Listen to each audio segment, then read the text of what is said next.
Assalamualaikum warahmatullahi wabarakatuh. Saya Adlina Mesopina Sution dari kelas Perbankan Syariah semester 6B. Di sini saya akan menjelaskan materi tentang pemasaran dan nilai pelanggan serta rata nilai. Materi yang pertama itu tentang pemasaran. Pemasaran itu berhubungan dengan mengidentifikasi dan memenuhi kebutuhan manusia dan masyarakat secara menguntungkan. Manajemen pemasaran adalah seni dan ilmu memilih pasar sasaran dan dapat menjaga menumbuhkan pelanggan dengan menciptakan serta menyerahkan dan mengkomunikasikan nilai pelanggan yang unggul. Materi yang selanjutnya itu ada pemasaran dan nilai pelanggan. Dalam pemasaran dan nilai pelanggan ini, pemasaran harus mencakup kepuasan atas kebutuhan dan keinginan para konsumen. Karena ini merupakan salah satu tugas utama dari segala jenis bisnis yang menyerahkan nilai pelanggan untuk mendapatkan laba. Nah, materi yang selanjutnya itu ada rata nilai. Rata nilai di sini adalah sebuah alat untuk mengidentifikasi cara-cara menciptakan banyak nilai pelanggan, mulai dari merancangnya, menghasilkannya, memasarkannya, memberikannya, serta mendukung produknya. Assalamualaikum warahmatullahi wabarakatuh. Nama saya Pelajara. Di sini saya akan melanjutkan pembahasan kami, yaitu kunci sukses perusahaan dalam berbisnis. Nah, untuk mencapai kunci sukses ini, ada beberapa tahapan proses yang akan dilalui. Yang pertama, proses memahami pasar. Yang kedua, proses realisasi produk baru. Yang ketiga, proses mendapatkan pelanggan. Yang keempat, proses manajemen realisasi pelanggan. Yang kelima, proses manajemen pemenuhan.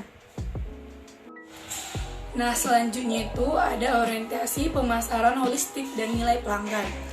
Pemasaran holistik ini sama pengertiannya dengan bagaimana cara merebut nilai pelanggan. Dalam hal ini, hubungan antara aktor-aktor yang relevan berupa pelanggan, perusahaan, dan kolaborator serta kegiatan berbasis nilai, yaitu yang pertama itu ada eksplorasi nilai. Nah, eksplorasi nilai ini bagaimana perusahaan dapat mengidentifikasi peluang nilai baru.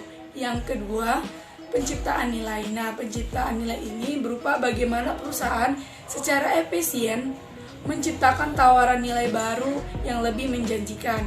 Yang ketiga, penyerahan nilai.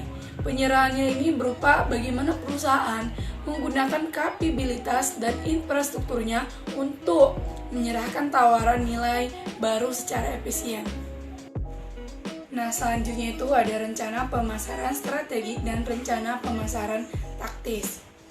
Rencana pemasaran adalah instrumen sentral untuk mengarahkan dan mengordinasikan usaha pemasaran, menspesifikasikan taktik pasar termasuk fitur produk, promosi, perdagangan, penetapan harga, saluran penjualan, dan layanan.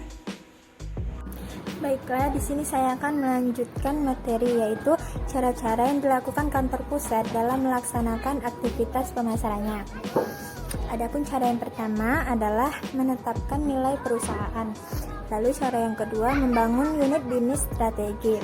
Cara yang ketiga adalah menetapkan sumber daya untuk setiap sertifikat badan usaha atau yang disingkat dengan SBU. Selanjutnya, cara yang keempat adalah menilai peluang pertumbuhan. Nah, materi selanjutnya adalah tentang kendali pemasaran. Adapun kendali pemasaran adalah itu proses yang mengukur dan mengevaluasi hasil strategi dan rencana pemasaran, serta mengambil tindakan yang kreatif untuk memastikan bahwa itu sudah sesuai dengan tujuan yang ingin dicapai.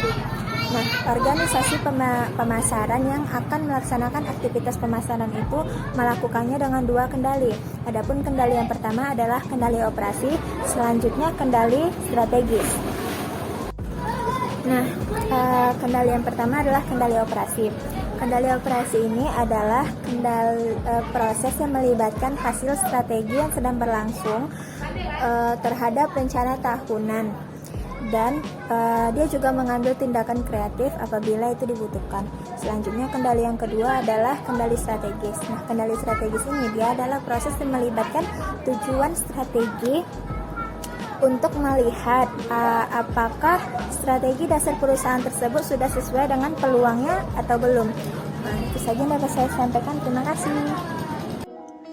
Assalamualaikum warahmatullahi wabarakatuh. Nama saya Tengku Liswayuni. Di sini saya akan menjelaskan tentang bagaimana kendali pemasaran dan komponen utama dari rencana pemasaran. Kendali pemasaran melibatkan 7 tahap. Itu ada manajemen menetapkan tujuan pemasaran tertentu. Yang kedua, manajemen mengukur kinerja di pasar. Evaluasi penyebab berbagai perbedaan antara kinerja yang diharapkan dan kinerja yang sebenarnya.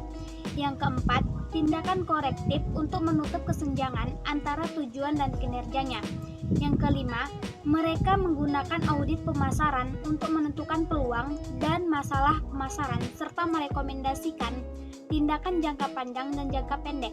Yang keenam itu ada audit pemasaran. Yang ketujuh, pemeriksaan secara menyeluruh. Berikutnya saya akan menyampaikan bagaimana komponen utama dari rencana pemasaran.